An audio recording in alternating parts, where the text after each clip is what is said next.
Kabaw, ladies! Ang ladies ang ating Philippine! Ang ating PLB! Cultural Dance Troupe! Ayan, ayan na, nakakatuwa na ba? Palapakan natin. Take Kabaw, ladies, once more, nakakabilib naman talaga. Ayan, maraming salamat.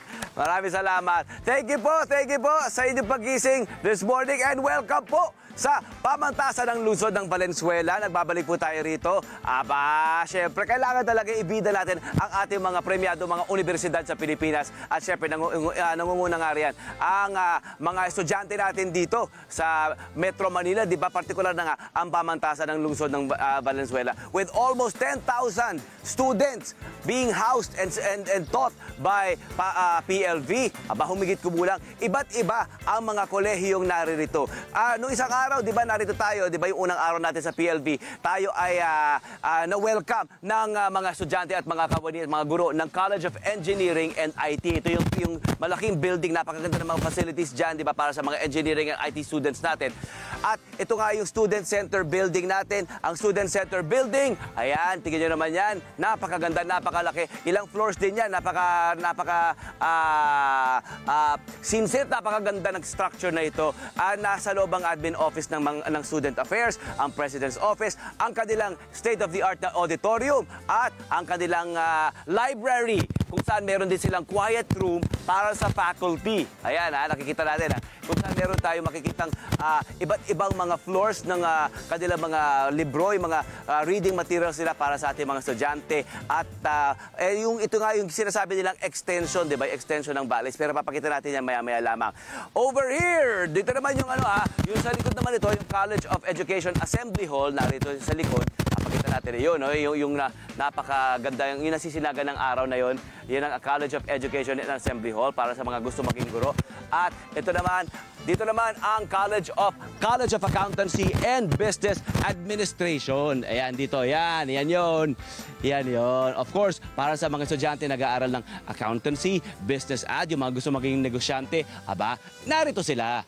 Actually, nakikita ko, papasok pa lang sila. Papasok pa lang at nag-ready na sila sa kanilang mga aralin. Ayan, ha. Ito naman.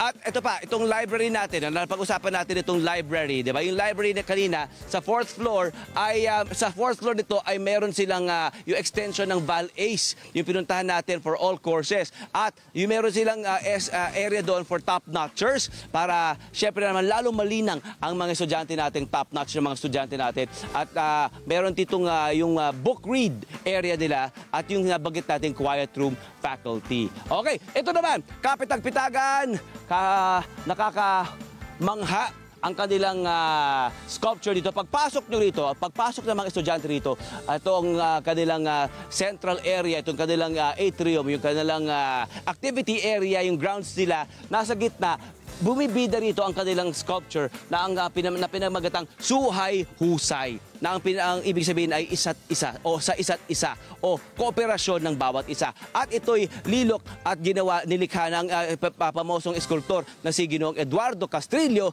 noong 1975. Ang ibig sabihin kasi nitong suhay ay suporta at husay o ibig sabihin daw ay galing. Simbolo yan ng dekalidad na edukasyon na syempre ay ino-offer ng pamantasan ng lungsod ng Valenzuela. At si Eduardo Castrillo ay isang Filipino-Asian modern and contemporary sculptor na ipinanganak noong 1942 at siya ang nag-pioneer nga raw ng constructivism style ng of sculpture, di ba? At itong kanyang mga gawa niya, yung mga people power na monument, yan, 1993, yung the Battle of Zapote Bridge noong 1997, at syempre ang pamosong Bonifacio Shrine noong 1998. Ayun, di ba?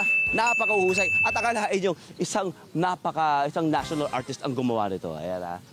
Di ba? Nakaka-proud, di ba? Sa bawat floor ng mga building ito, nandito mga classrooms, mga laboratories, at saka work areas ng mga estudyante at mga guro dito. At 5 floors, tiglilima ang mga floors ng bawat building dito sa pamantasan ng lungsod ng Valenzuela. Aba, di ba? Okay. Eto na, ngayong umaga, iba't ibang talento ang ipapamalas ng ating mga estudyante rito sa pamantasan ng lungsod ng Valenzuela. Kanina nakita natin ang husay ng PLV Cultural Dance Group. Diba? Ang ganda ng kanilang isinayaw, diba?